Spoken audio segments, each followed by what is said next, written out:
Hey everybody, I'm Christopher Green. This is a late night edition of AM TV. You can probably hear my computer, my workstation in the background rendering. We're working overtime right now.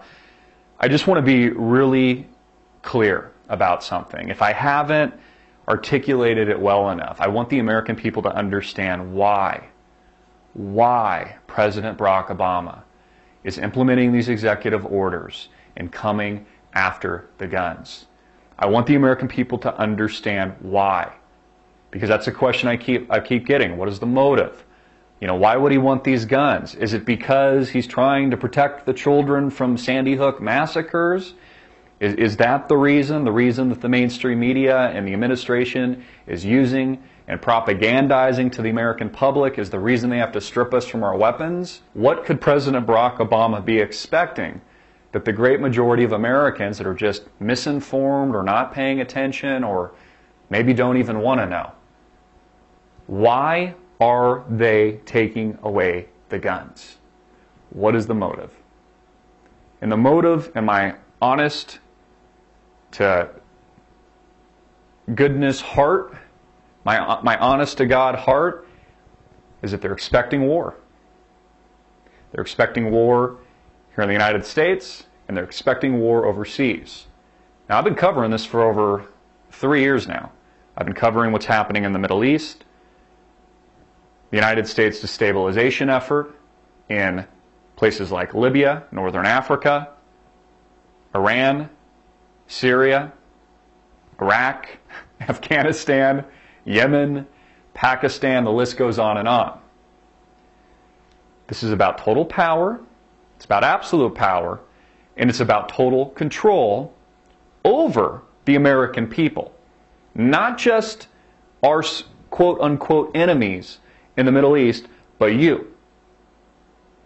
Now, President Barack Obama wouldn't pass the NDAA, the National Defense Authorization Act, where he can now willfully detain any American he so deems a terrorist unless he planned on using it. Just like they wouldn't be implementing these executive orders if they didn't plan on implementing them and using it to their advantage. They want your guns because they want to take weapons away from the serfs before the outbreak of war. I mean, think about it from their perspective for a minute. Would you, if you were President Barack Obama, you've just completed a heist of the United States of America, you've hijacked the country, do you honestly want the peasants and the angry peasants, especially that subset of maybe 5% or 10% of the population that actually knows what's going on, to be armed and dangerous? Of course not. So what they're doing is they're stripping that away from the peasants. They're stripping that away from you. They're stripping that away from people that study the Constitution, that still believe that this country is based on constitutional principles, and that we the people have the right, as it says in the Bill of Rights in the U.S. Constitution, to provide a check and balance to government that we know history has shown and proven to concentrate power and to dictate over the people. I mean, this is not just an American-centric event.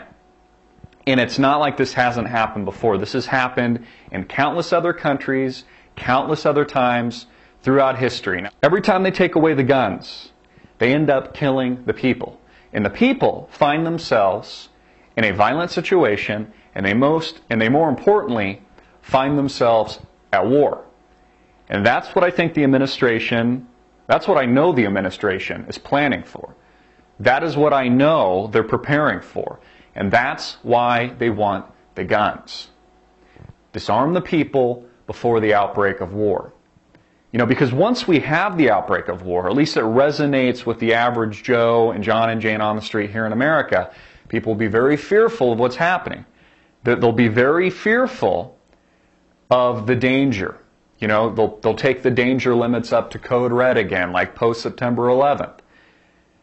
That's why they want the guns. Now, Benghazi, in my opinion, I get a lot of questions on this. Benghazi, in my opinion, was a planned terrorist attack to reoccur on September 11th. You know, it's funny how they tried to cover that one up like it wasn't planned. That's what Obama said, that it wasn't planned even though it was on the anniversary of September 11th. I think it was a planned terrorist attack by the opposition that caught President Barack Obama and his administration with their pants down. They caught him off guard. And it exposed Obama's criminal activity and his criminal gun trafficking, gun running, out of Libya into Syria to arm Syrian insurgents through the LIFG, the Libyan Islamic Fighting Group, and through Obama's CIA liaison, Christopher Stevens, among others, and a commander by the name of Belhaj, commander of the LIFG. This is about destabilization. This is about toppling governments in the Middle East, toppling governments in Northern Africa like Libya, so that they can put into power U.S.-friendly, not really U.S.-friendly, but Obama-friendly leadership.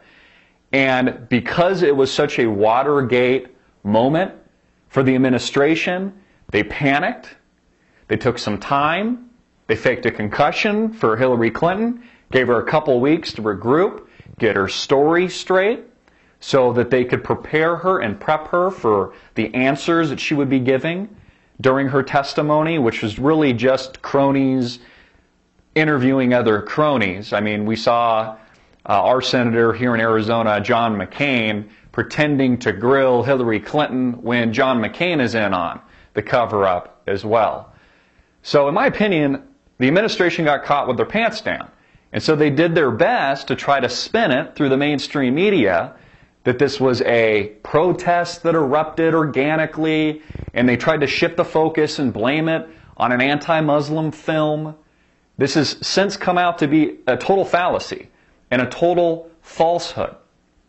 And this is what the administration has been getting away with. So we all need to be very concerned. And of course, I'm concerned. Of course, you know, a good portion of you watching are extremely concerned about what's coming down the pipe. But let's be clear, and I want to be clear. You know, sometimes I feel like I don't articulate this well enough.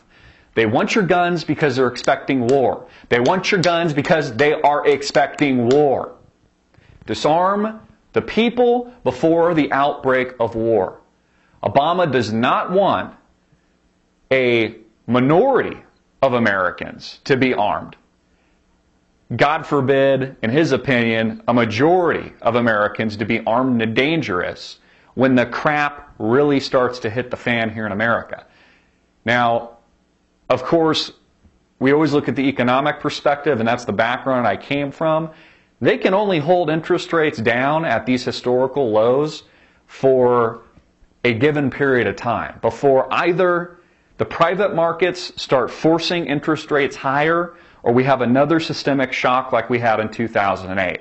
So we've got a boiling pot of water that they're trying to cap and hold down, and they've been doing a pretty darn good job of it, at least over the past few years, but it's going to pop at some point.